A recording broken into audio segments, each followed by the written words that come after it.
ప్రజలకి ఎంత సెంటిమెంటో ఆ ఆస్తి గల వాళ్ళకి అది ఎంత ప్రాణప్రదమో మీకు మళ్ళీ మళ్ళీ చెప్పాల్సిన అవసరం లేదు. మనందరం 2 తరాల ముందుకెళ్తే మనందరం వ్యవసాయం నుంచి వచ్చిన వాళ్ళమే. అటువంటి ఆస్తిని వంశపారంపర్యంగా అనుభవిస్తున్నటువంటి ఆస్తిని, కొనుక్కున్నటువంటి ఆస్తుల్ని రాత్రికి రాత్రి గవర్నమెంట్ తీసుకెళ్ళి నిషేధిత జాబితా 22A పెట్టేసి, నాకు తెలియదు కూడా తెలియదు, పెట్టేసి నీ దిక్కున్న చోట చెప్పుకోపో అంటది. అదేంటా నిన్నటిదాకా నా ఆస్తి అని చెప్పి అడంగల్లో ఉంటే నువ్వు ఇవాళ తీసుకొచ్చి నిషేధం అంటావు ఏంటి? ఎందుకు నిషేధమైంది నా ఆస్తి? ఎందుకు పనికిరాంది అయింది? ఎట్లా అది గవర్నమెంట్ ల్యాండ్ ఎట్లా అయింది అని అడగడానికి పోతే అందరికీ తెలిసిన విషయమే. ఎంఆర్ఓ దగ్గర నుంచి కలెక్టర్దు, RDO, joint collector, CCLA, government అంట. నేను పోవాలంట. అంటే నేను బతికున్నానని నిరూపించుకోవడానికి నేను ఇంతమందికి నిరూపించాలంట. దానికి కాగితం తీసుకురమ్మంటాడు. నాకేం పని అసలు? నా అధీనంలో నా అనుభవంలో ఉండే ఆస్తిని నాదని చెప్పుకోవడానికి నువ్వే ఇచ్చిన అడంగలు, నువ్వే ఇచ్చిన పాస్బుక్, నీ రిజిస్ట్రార్ ఆఫీసులో 7% ముక్కు పిండి వసూలు చేసి రిజిస్ట్రేషన్ చేసుకున్న నువ్వు నన్ను కాగితాలు తెమ్మంటావేంటి? అసలు బుద్ధి ఉందా మీకు? జ్ఞానం ఉందా? ఇదే నా పరిపాలన చేసే తీరు? ఇది ఎందుకు వచ్చిందయ్యారంటే ఒక్కసారి ఆలోచించండి. ఎందుకు వచ్చిందయ్యారంటే 2013 ప్రాంతాల్లో కొన్ని భూముల్ని 22A పెట్టారు. తర్వాత వాళ్ళందరూ కోర్టులకు పోయారు. 2024 ఏప్రిల్లో గుర్తుపెట్టుకోండి, 2014 ఏప్రిల్లో నాగార్జున రెడ్డి గారు ఒక జడ్జిమెంట్ ఇచ్చారు. ఒక 500-600 కేసులు ఇలాంటివే వచ్చి పడిపోతే ఆయన ఒక జడ్జిమెంట్ ఇచ్చారు. 150 పేజీల జడ్జిమెంట్. ఏమండి, ఆ జడ్జిమెంట్లో ఆయన కూలంకషంగా అన్ని వివరంగా చెప్పారు. చెప్పి ఆదేశాలు ఇచ్చారు. 2014 ఏప్రిల్ అంటే ఇంకా మనం ఉమ్మడి ఆంధ్రప్రదేశ్ రాష్ట్రంగానే ఉన్నాం, ఇంకా విడిపోలా. అంటే ఈ జడ్జిమెంట్ 2 రాష్ట్రాలకి అమలవుతుంది, తెలంగాణకి, ఆంధ్రాకి. దీని మీద ఈ 2 గవర్నమెంట్లు ఏవి కూడా అప్పీల్కి వెళ్ళాలా. సుప్రీంకోర్టుకి కానీ డివిజన్ బెంచ్కి కానీ అప్పీల్కి పోలా. దట్ మీన్స్ ఇప్పటికి 12 ఏళ్ళు అయిపోయింది కాబట్టి ఆ జడ్జిమెంటు ఫైనల్, దాన్ని క్వశ్చన్ చేయడానికి లేదు. నాగార్జున రెడ్డి గారు చెప్పినటువంటి జడ్జిమెంట్ని అమలు చేయండిరా అంటే వీళ్ళు అయ్యవారిని చేయమంటే కోతిని చేశారు. ఆయన చెప్పింది ఒకటైతే ఆయన ఏమన్నాడంటే, అయ్యా దేవుడి పేరుని ఇచ్చిన దానాలు, నిత్య పూజల కోసం ధూపదీప నైవేద్యాల కోసం ఇచ్చిన దానాలు దేవుడి పేరును ఉంచండి, ఎందుకంటే అది ఖచ్చితంగా దానికోసమే వాడాలి. మిగిలిన దానాలు అర్చకులకు దానాలు ఇస్తారు, చాకళ్ళకి దానాలు ఇచ్చేవాళ్ళు, మంగళ్ళకి ఇచ్చేవాళ్ళు, నాట్యకత్తెలకు ఇచ్చేవాళ్ళు, చదువు చెప్పే టీచర్లకి దానాలు ఇచ్చేవాళ్ళు, ఎవరో జమీందారులు, ఊళ్ళో కొంతమంది పెద్దలు, ఎవరైనా ఇచ్చేవాళ్ళు.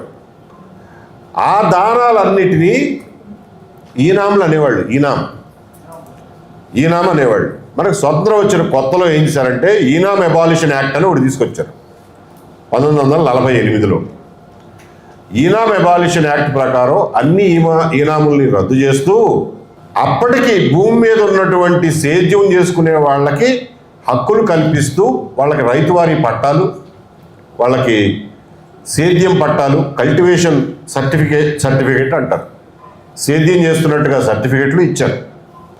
ఎందుకు ఒకసారి రద్దు చేయడం ఎందుకు, మళ్ళీ సర్టిఫికేట్ ఇవ్వడం ఎందుకు అయ్యారంటే జమీందారులు ఏంటంటే ఎవడ పేర్లు పెడితే వాళ్ళ పేర్ల, కుక్కల పేర్ల, వాళ్ళ ఇంట్లో గుర్రాల పేర్ల రాసేశారు ఊళ్ళు ఎక్కడ ఎగిరిపోతాయో మన ల్యాండ్స్ అని. ఆ దొంగ రాతల్ని కట్టడి చేయడం కోసం అరే మీరు ఇచ్చిన ఈనాములు మొత్తం రద్దు, నిజంగా దున్నేవాడిదే భూమి, సో నిజంగా సేద్యం చేసేవాడికే మేము సర్టిఫికేట్ ఇస్తాం అని చెప్పి సేద్యం చేసేవాడికి సర్టిఫికేట్ ఇచ్చారు. నాగార్జున రెడ్డి గారు ఏమన్నారంటే అట్లా ఆ రోజున భూమి మీద పొలం మీద ఉన్నటువంటి రైతుకి, సేద్యం చేసే వాళ్ళకి ఇచ్చిన రైతువారీ పట్టాలు అవి భూమి హక్కు కిందే వస్తాయి, అది టైటిల్ కిందే వస్తుంది. ఒకప్పుడు బ్రిటిష్ వాడు ఉన్నప్పుడు ఈనాంలో ఉన్నంత మాత్రాన అది వాళ్ళ గవర్నమెంట్ ల్యాండ్ కాదు. మీరు ఎవరికైతే ఆ రోజున రైతువారీ పట్టాలు ఇచ్చారో, ఎవరికైతే సేద్యకారుల సర్టిఫికెట్లు ఇచ్చారో అవన్నీ చెల్లుతాయి అవి టైటిల్ కిందే లెక్క అని చెప్పి ఆయన వివరంగా చెప్పాడు. ఈ ఎండోమెంట్ వాళ్ళు ఏం చేశారు, ఈ ఈనాం భూములన్నింటినీ తీసుకెళ్ళి వాళ్ళ రిజిస్టర్లో 38వ రిజిస్టర్ అని ఒకటి ఉంటుంది, ఆ రిజిస్టర్లో ఎక్కించి పాడేశారు. ఎక్కించి సబ్ రిజిస్ట్రార్కి చెప్పారు దీని మీద రిజిస్ట్రేషన్ చేయమాకండి అని. కొన్ని లక్షల మంది ఇరుక్కుపోయినాయి భూములన్నీ. జడ్జిమెంట్ చెప్పింది ఏంటి, నువ్వు చేసిన పని ఏంటి?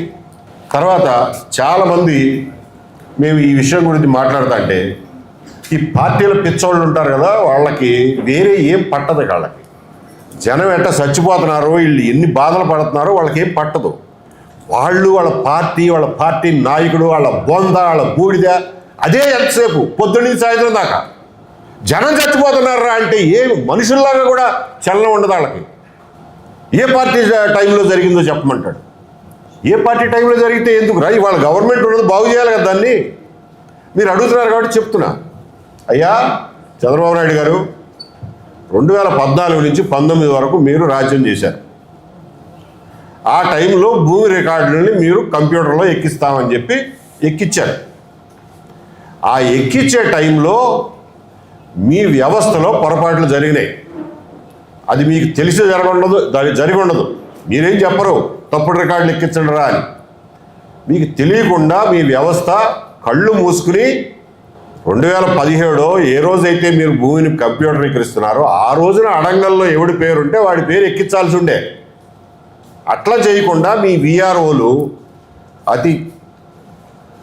అందరికంటే కింద ఉండే వ్యవస్థలో ఉండే విఆర్ఓలు ఏం చేశారంటే 1907-8లో బ్రిటిష్ వాడు రాసిన ఆర్ఎస్ఆర్ పట్టుకుని అందులో కనుక ప్రభుత్వ భూమి ఉంటే ఇక్కడ కూడా ప్రభుత్వ భూమిని రాసేశారు. అందులో చుక్కలుంటే ప్రభుత్వ భూమిని రాసేశారు. అందులో ఈనాం ఉంటే ప్రభుత్వ భూమిని రాసేశారు. అందులో సర్వీస్ ఈనామని ఉంటే ప్రభుత్వ భూమిని రాసేశారు. తొందరపాటుతనమో తెలియనితనమో, మీరు వాళ్ళకి సరిపడా టైం ఇవ్వలేదో మాకు తెలీదు. ఈ అనిల్ పునేటా గారు అప్పుడు CCLA, ఆయన ఆధ్వర్యంలో ఈ కంప్యూటరైజేషన్ జరిగింది. ఆ టైంలో లక్షలాది మంది భూములు, లక్షలాది ఎకరాలు అన్యాయంగా 22Aలోకి ఎక్కినాయి. ఇది ఒక వాస్తవం. మరి ఇదేదో బాగానే ఉందిరా అని చెప్పి జగన్మోహన్ రెడ్డి గారి గవర్నమెంట్ వచ్చిన తర్వాత ఇదేదో బాగానే ఉంది, మనకు పడనోడు, మనకు ఎక్స్పార్టీ వాడు ఎవరినైతే మనం ఏడిపించాలనుకుంటే ఆడికున్న భూమి 22 రాపిచ్చేయండి, ఇక ఆడి జీవితాంతం తిరిగి సస్తా ఉంటాడు అని చెప్పి అట్లా దుర్మార్గాలు కొన్ని జగన్మోహన్ రెడ్డి గారి గవర్నమెంట్లో జరిగినాయి. దానికి ఒక అత్యంత ప్రామాణికమైన దృష్టాంతం ఏంటంటే ఆవులపల్లి. 910 ఎకరాలు అప్పుడు దాకా 1960 నుంచి సేద్యం చేసుకుంటా ఉన్న రికార్డు ఉండగా 2023లో సడన్గా అది ప్రభుత్వ భూమిని రాసేశారు. దాని మీద రైతులు గొడవ చేశారు, అవన్నీ జరిగినాయి. ఇవాళ ఈ గవర్నమెంట్ వచ్చి ఒకే ఒక్క పేజీ అండి, ఒకే ఒక్క పేజీ, ఒక్క కాగితంతో 910 ఎకరాలు ఇడిపించారు మీరు. జగన్మోహన్ రెడ్డి గారి గవర్నమెంట్లో జరిగిన దుర్మార్గం మీద దాన్ని సరిచేయడానికి ఒకే ఒక కాగితం ఉన్న ఆర్డర్తో మీరు 910 ఎకరాలు ఇడిపించారు. ఏంటంటే మేము నోటీస్ ఇవ్వకుండా 22Aలో పెట్టాం కాబట్టి తిరిగి తీసుకుంటున్నామని. మేము అడిగేది కూడా అదే మహానుభావ, మీ హయాంలో మీకు తెలియకుండానే మీ వ్యవస్థ లోపాల వల్ల జరిగినటువంటి తప్పుని సరిదిద్దండి. జగన్మోహన్ రెడ్డి గారి ప్రభుత్వంలో జరిగిన తప్పులు సరిదిద్దే బాధ్యత మీరు ఇది ఒకటి చేశారు, ఇంకా చాలా ఉన్నాయి, అవి కూడా చేయలేదు. ఇది మీ జిల్లా కాబట్టి, మీ పక్క ఊరు కాబట్టి చేశారు. మిగిలిన రాష్ట్రం అంతా పరిస్థితి ఏంటి? మీ ప్రభుత్వంలో జరిగినటువంటి లోపాలను సరిదిద్దే బాధ్యత మీకు లేదా అని అడుగుతున్నాం. ఇవాళ మీ నోటితోనే చెప్పారు 14 లక్షల ఎకరాలని. మొన్న బాపట్లలో ఏదో మీటింగ్లో అది 14 లక్షలు కాదు, 20 లక్షలు, 22 లక్షలు అని చెప్పి ఈనాడులో రాశారు.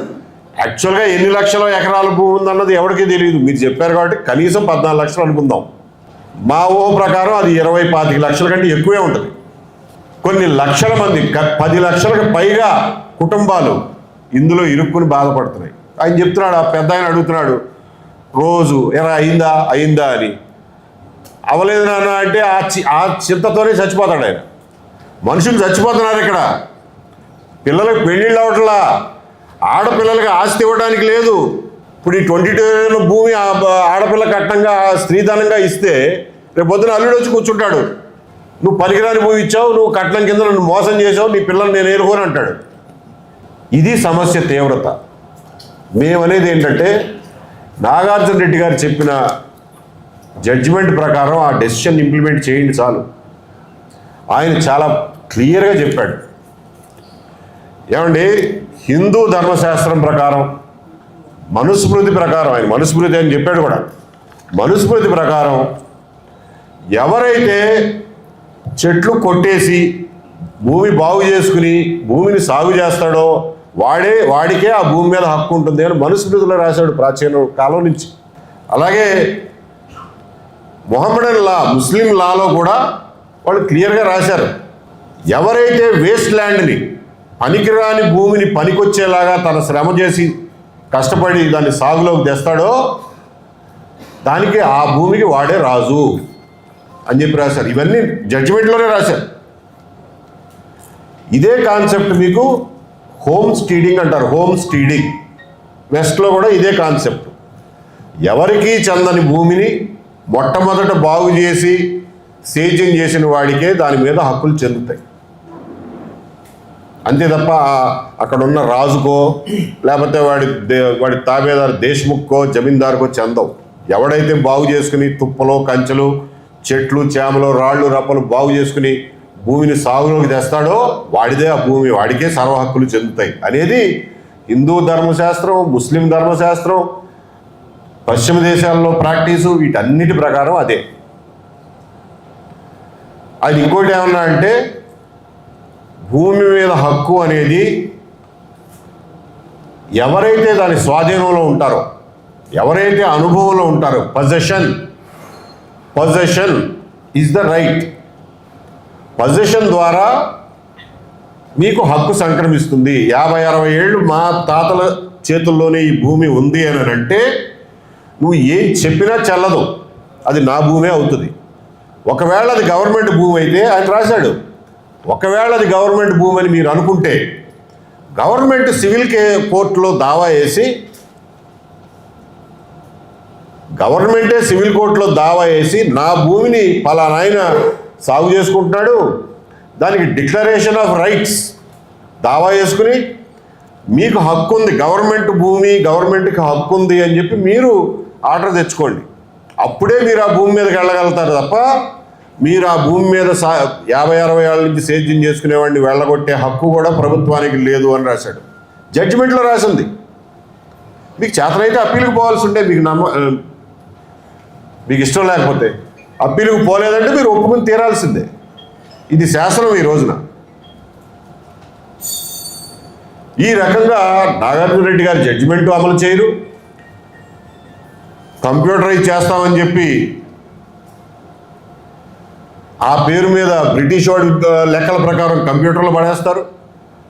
అప్పటి నుంచి 125 సంవత్సరాల్లో జరిగిన క్రయ విక్రయాలు ఏవి మీకు పనికిరావు.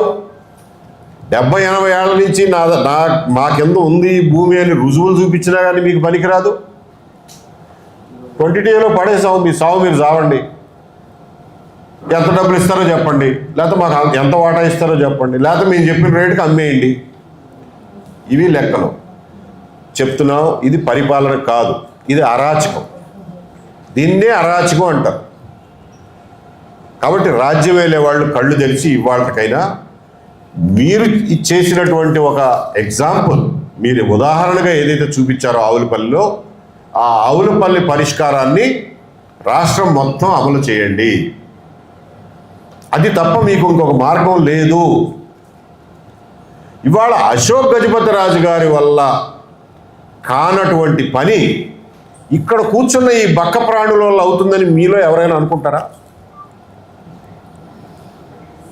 ఆయన వల్లే కావట్లేదు, వీళ్ళ వల్ల ఏమవుతుంది?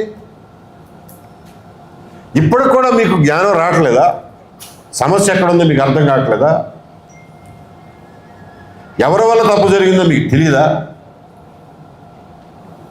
అశోక్ గజపతి రాజు గారి కేసులో ఆయన ప్రైవేట్ భూమి అని ఉన్నదానివల్ల తహసీల్దార్ సంతకంతో ప్రభుత్వ భూమిని రాసేస్తాడు. కానీ ఇది ప్రభుత్వం కాదులేండి, పొరపాటు జరిగింది, మళ్ళీ మీది ప్రైవేట్ భూమి అని రాయడానికి తహసీల్దార్ చాలడంట, ఆర్డీఓ కూడా చాలడంట, కలెక్టర్ కూడా చాలడంట, సీసీఎల్ఏ కూడా చాలడంట, గవర్నమెంట్కి పంపించారంట. అంటే తహసీల్దార్ చేస్తే ఒప్పు, దాన్ని సరిదిద్దాలంటే గవర్నమెంట్ దాకా వెళ్ళాలి. ఎంతమంది ఇళ్లలో ఎవరైనా వెళ్ళగలరా గవర్నమెంట్ దగ్గరికి? నిన్న ఒక కేసు వచ్చింది ఇక్కడెక్కడో, 130 మంది ఒకే ఊళ్ళో, చిన్న టేకూరులో 130 మంది 22A బాధితులు ఉన్నారు. రండే అంటే మేము పనులు మానుకుని మేము రాలేము సార్, ఇది అయ్యేది కాదు సచ్చేది కాదు పోండి అంట. వాళ్ళు ఆశలు వదిలేసుకున్నారు. చిన్న వాళ్ళు పాపం. ఏం చేస్తారా భూమిలో అంటే కూరగాయలు పండించుకుంటాం సార్, కర్నూలులో టౌన్లో అమ్ముకుంటాం. వాళ్ళు పనులు మానుకుని ఎంఆర్ఓ ఆఫీస్ చుట్టూ తిరగాల. సేద్యం ఎవడు చేస్తాడు? తిండి ఎట్లా వస్తుంది? నువ్వు చేసిన ఏదో పనికి నేను నా జీవనాధారం పోగొట్టుకుని నీ చుట్టూ తిరగాల. ఏంటి కర్మసలు మాకు? ఇది సమస్య తీవ్రత మిత్రులారా. దయచేసి మీడియా మిత్రులు కూడా దీన్ని గమనించాల్సిందిగా కోరుతున్నాం. ఈ రోజున ఆంధ్రజ్యోతిలో చాలా పెద్ద అక్షరాలతో రాశారు, తప్పు చేస్తారు తిప్పుకుంటారు అని చెప్పి. ఏమంటే మెయిన్ హెడ్లైన్స్లో రాశారు. అక్కడ ఫస్ట్ పేజీలో మొత్తం పట్టదని 13వ పేజీలో సగం పేజీ, హాఫ్ పేజీ రాశారు, తప్పు చేశారు తిప్పుకుంటారు అని. ఇంత రాతలో కూడా మేము ఇన్ని నెలల నుంచి తిరుపతి కాడి నుంచి కర్నూలు కాడి నుంచి అన్ని చోట్ల 22A మీద పోరాటం చేస్తున్నామని ఒక్క ముక్క రాయడానికి పాపం వాళ్ళకి చోటు సరిపోలా. పర్వాలేదు, మమ్మల్ని ఏం మీరు అక్నాలెడ్జ్ చేయక్కర్లా, మేము దీని మీద పోరాటం చేస్తున్నామని మీరు అక్నాలెడ్జ్ చేయకపోయినా పర్లేదు, కానీ కనీసం ఈ సమస్య తీవ్రతను మీ పేపర్ ద్వారా ప్రజల దృష్టి తీసుకొచ్చారు, అందుకు కృతజ్ఞతలు. ఇందులోనే రాశారు, తప్పులు చేసిన ఊరట. 18 మంది అధికారులకి మంత్రి గారు ఊరట ఇచ్చారంట, మీ మీద ఏమి చర్యలు ఉండవులే అని. అంటే ఈ తప్పులు చేసిన వాళ్ళ మీద ఎవరు చర్యలు తీసుకోవట్లేదు, చర్యలు తీసుకున్నా మంత్రి గారు డ్రాప్ చేస్తున్నారు. మరి ఇంకా భయం ఎట్లా ఉంటుంది అని రాశారు. అంటే దీనివల్ల మనకు అర్థమయ్యేది ఏంటంటే, చేసిన తప్పుని సరిదిద్దుకునే కెపాసిటీ ఈ ప్రభుత్వానికి లేదు, తప్పు చేసిన వాళ్ళని శిక్షించే కెపాసిటీ ఈ ప్రభుత్వానికి లేదు. కాబట్టి మేము అడిగేది ఏంటంటే రోల్ బ్యాక్. నాగార్జున రెడ్డి గారి జడ్జిమెంట్ వచ్చింది 2014 ఏప్రిల్లో. 2014 జనవరి 1వ తారీఖున మీ అడంగల్ ప్రకారమే ఎవరి స్వాధీనంలో ఏ భూమి ఉంటే వాళ్ళ స్వాధీనంలోకి తిరిగి తీసుకురండి ముందు. అది చేయడానికి మీకేంటి బాధ? ఒకటే పేపరు. ఇది ఎట్లయితే ఒక సింగిల్ పేజ్ ఆర్డర్ ఇచ్చారో, సింగిల్ పేజ్ ఆర్డర్తో రాష్ట్రం మొత్తం మీరు 2014 స్టేటస్ని మళ్ళీ రిస్టోర్ చేయొచ్చు, రోల్ బ్యాక్ చేయొచ్చు, యథాస్థితికి భూములన్నింటినీ తీసుకురండి. అందులో మీకు ఏమన్నా మళ్ళీ గవర్నమెంట్ ల్యాండ్ ఉంటే నోటీస్ ఇచ్చి, నాగార్జున రెడ్డి గారు చెప్పింది ఏంటి, నువ్వు నోటీస్ ఇవ్వడం కాదు, సివిల్ కోర్టుకి వెళ్ళి గవర్నమెంట్కి హక్కు ఉందని నిరూపించుకో, అప్పుడు రా రైతు దగ్గరికి, అప్పుడు దాకా రైతును ముట్టుకోవడానికి వీల్లేదన్నాడు. ఇదే జడ్జిమెంట్లు పట్టవు, మన ఇష్టం. విఆర్ఓ ఇది ప్రభుత్వ భూమి అంటే ప్రభుత్వ భూమి, లేదు ఎల్ఐ భూమి పుల్లయ్యకి రాస్తాడు, పుల్లయ్య భూమి ఎల్ఐకి రాస్తాడు. మరి ఈ మాత్రం చోద్యానికి కరణీకాలు ఎందుకు రద్దు చేశారండి? కరణాలుంటే కనీసం ఆయన అడిగే అవకాశం ఉండేది. ఇవాళ 3 ఏళ్ళకి ఒకసారి మారతాడు విఆర్ఓ, ఎవరిని అడగాలి మేము? కరణాలుంటే కనీసం కరణం గారిని అడిగేవాళ్ళం. మీరేదో పెద్ద సంస్కరణలు తీసుకొచ్చామని చెప్తారు, ఇది ఆ సంస్కరణ? చేసిన తప్పును సరి చేసుకోలేకపోవడం సంస్కరణ? కాబట్టి ఈ రాష్ట్ర ప్రభుత్వాన్ని మీరు విజ్ఞప్తి అనుకోండి, డిమాండ్ అనుకోండి, హెచ్చరిక అనుకోండి, అల్టిమేటం అనుకోండి, 22A సమస్యని, లక్షలాది మంది సమస్యను తీర్చడానికి మీ దగ్గర ఉన్నది ఒకే ఒక మార్గం, రోల్ బ్యాక్. మీ దగ్గర వేరే మార్గం లేదు. మీరు మీ వ్యవస్థని బాగు చేయలేరని మీరే నిరూపించుకుంటున్నారు. కాబట్టి రోల్ బ్యాక్. మా జోలికి రామాకండి, మీరు మాకేం చేసి పెట్టొద్దు, కానీ మా భూములు తీసుకెళ్ళి అమ్ముకోకూడదు, అది చేయకూడదు, ఇది చేయకూడదు అని చెప్పి మా జోలికి రామాకండి. మిమ్మల్ని మేమేమీ అడగం, మాకు వచ్చి ఆ సాయం చేయండి, ఈ సాయం చేయండి. మా మా మా మానాన మమ్మల్ని, మా ప్రాణాలతో మమ్మల్ని, మా భూములతో మమ్మల్ని బతకనియండి సార్. మేము తిరగలేము ఈ ఆఫీసుల చుట్టూ, అసలు తిరగాల్సిన అవసరం నాకు లేదు. మేము తిరగలేము, పనులన్నీ మానుకుని మీ చుట్టూ తిరగలేము. మీరు అడిగే లంచాలు ఇవ్వలేము, మీరు అడిగే వాటాలు ఇవ్వలేము, ఇవ్వం కూడా. ఖబర్దార్, ఇవ్వం కూడా. మా భూముల్ని వెనక్కి ఎలా తెచ్చుకోవాలో మాకు తెలుసు. రాష్ట్ర వ్యాప్తంగా ఈ బాధ్యతల తరఫున నేను హామీ ఇస్తున్నా, ఈ సమస్య పరిష్కారం అయ్యేదాకా దీన్ని వదిలిపెట్టము అని చెప్పి ఈ బాధ్యతలందరికీ హామీ ఇస్తున్నాం CFL తరఫున. కాబట్టి రాష్ట్ర ప్రభుత్వానికి roll back, roll back, roll back. Thank you మిత్రులారా. ప్రశ్నలు ఏమైనా ఉంటే అడగచ్చు. ఈ ఫ్రీ హోల్డ్ మీద 22A మీద కొంత కన్ఫ్యూజన్ ఉంది మిత్రులారా. మీ ఎవరికైనా కావాలంటే రికార్డ్ చేసుకుని మీ ప్రేక్షకులకు అందించండి. ఫ్రీ హోల్డ్ వేరు, 22A వేరు. ఫ్రీ హోల్డ్ ఏంటంటే అసైన్మెంట్ ఇచ్చిన ల్యాండ్ని ఫ్రీ హోల్డ్ చేయటం అంటే అమ్ముకునే హక్కు కలగజేయటం. అందరికీ కొంచెం వివరంగా అర్థం కావడం కోసం చెప్తా. అసైన్మెంట్లు భూమి పుట్టినప్పటి నుంచి జరుగుతూనే ఉన్నాయి. బ్రిటిష్ వాళ్ళ టైంలో జరిగింది, స్వాతంత్రం వచ్చిన తర్వాత జరిగింది, 1977 తర్వాత జరిగింది. బ్రిటిష్ వాళ్ళ టైంలో జరిగింది అప్ టు 1954 వరకు ఇచ్చిన అసైన్మెంట్ ల్యాండ్లు ఏమైనా ఉంటే వాటిని పూర్తిగా అమ్ముకునే స్వేచ్ఛ ఉంది. దానికి ఏ ప్రభుత్వ పర్మిషను అక్కర్లేదు. 1954 వరకు అది జడ్జిమెంట్లోనే ఉంది. 54 నుంచి 77 వరకు ఇచ్చిన అసైన్మెంట్ ల్యాండ్లో మీకు ఆ పట్టా ఇచ్చినప్పుడు దాని మీద రాస్తారు, ఇది అమ్ముకునే హక్కు లేదు, అనుభవించే హక్కు మాత్రమే అని రాస్తారు.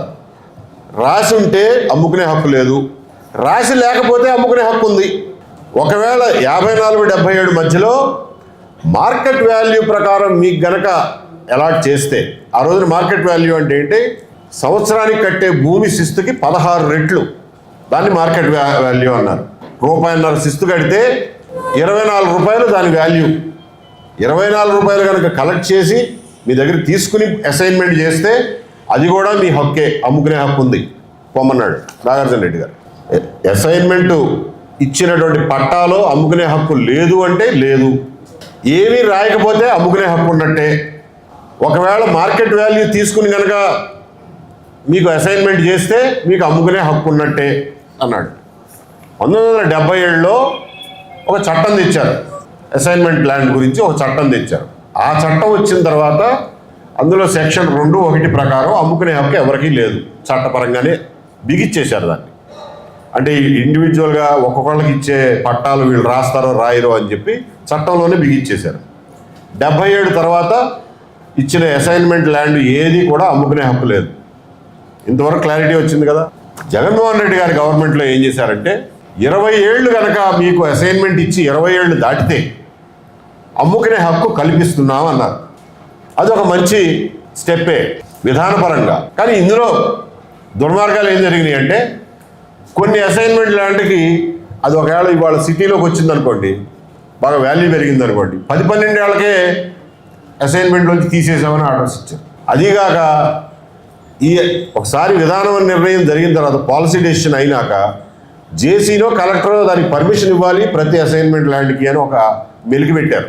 ఆ మెలికి పెట్టడంతో ఏమైంది, అప్పట్లో ఎమ్మెల్యేలు, కొంతమంది సీఎం ఆఫీసులో పనిచేసేవాళ్ళు, చీఫ్ సెక్రటరీలు, వీళ్ళంతా ఎక్కడెక్కడైతే అసైన్మెంట్ ల్యాండ్లు బయటకు వస్తాయో ముందే వాళ్ళ దగ్గరికి వెళ్ళి, నువ్వు నాకు అమ్మితేనే నేను కలెక్టర్తో దీన్ని ఆ మెలికి తీస్తా, లేకపోతే మెలికి తీయను అని బేరాలు పెట్టారు.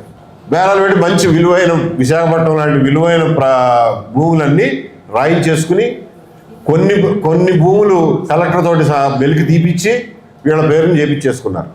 కొన్ని మెలికలు ఎలక్షన్ల దగ్గర పడటంతో కొన్ని మెలికలు ఇంకా తెగల అడ్వాన్సులు ఇచ్చి ఆ డబ్బులన్నీ మురిగిపోయినాయి. ఇప్పుడు ఎవడో పలకట్లా.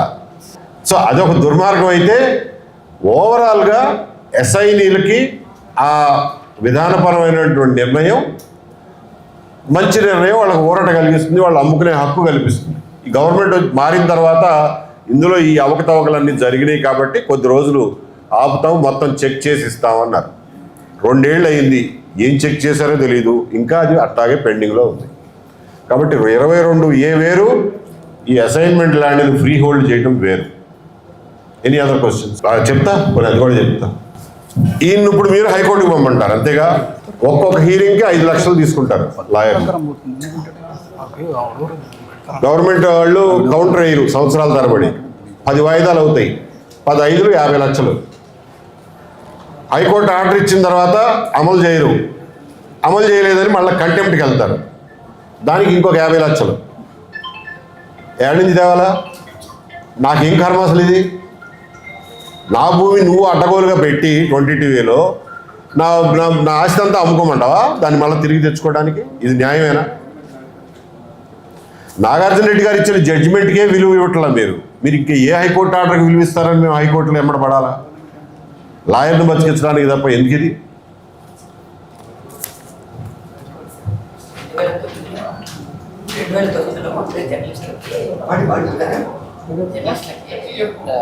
ల్యాండ్ అక్వేషన్ చేసి మాకు ఇచ్చింది సార్, మేము కొన్నాం గవర్నమెంట్ నుంచి.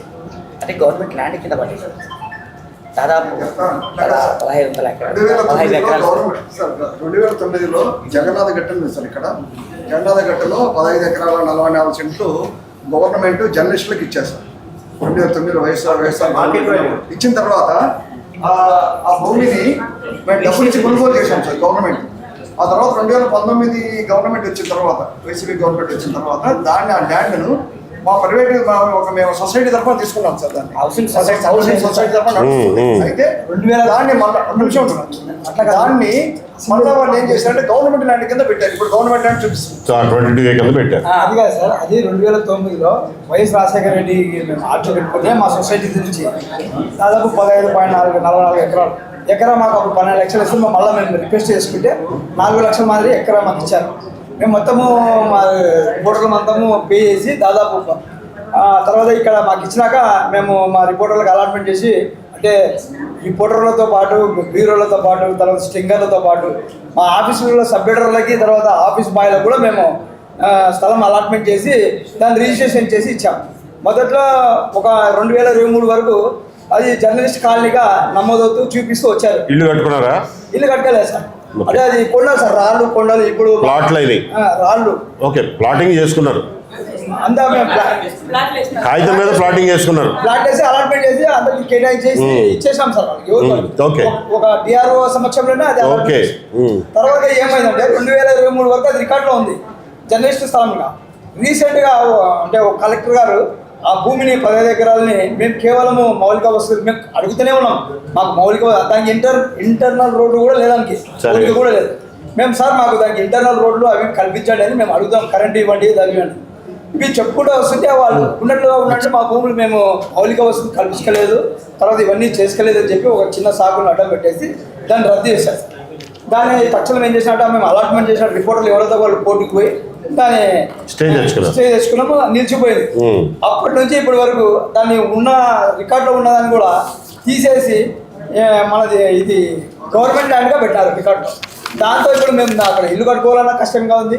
తర్వాత దాన్ని మా స్థలం తీర్చుకోవడానికి రిజిస్టర్ ఆఫీస్ పోతే కూడా మాకే జర్నలిస్ట్కే ఇలా జరుగుతుంది. మేము ఎన్నోసార్లు అంటే ప్రభుత్వానికి మేము పత్రాలు ఇస్తున్నాం, వాళ్ళు ప్రజాప్రతినిధులు. సరే, మీరు కాసేపు అక్కడ కూర్చుని మీ రిపోర్టింగ్ మీరు చేసి మళ్ళా వచ్చి బాధ్యతతో మాతో కలవండి. అంతే చేసేది, అంతే చేయగలిగి. అట్లా చెప్పుకోలేక ఎవడికి చెప్పుకోలేక సిగ్గుపడి ఎవడి దగ్గర తిరుగుతాలేరా బాబు అని చెప్పి అనుకునేవాళ్ళు లక్షల మంది ఉన్నారు. కాబట్టి అందరికీ మీ ద్వారానే మేము ఈ మెసేజ్ పంపగలం. అందరం కలిసికట్టుగా ఫైట్ చేస్తే తప్ప దీని నుంచి బయటపడలేం. ఇది ఎందుకంటే 10 తలకాయల రావణుడు. ఇది మనం ఫైట్ చేస్తే తప్ప రాదు. మీరు కూడా కలిసి రండి. కనీసం ముందు మేము చెప్పిన వాటిని, ఇందులో ఏమైనా తప్పులుంటే మీకు అనుమానాలు ఉంటే ప్రశ్నలు అడగండి, చెప్తాం. అనుమానాలు లేకపోతే ప్రజల దగ్గరికి చేరేయండి, వాళ్ళే నిర్ణయం చేసుకుంటారు ఎట్లా సంఘటితం కావాలో, ఎలా పోరాడాలో. థ్యాంక్ యూ అండి. Thank you.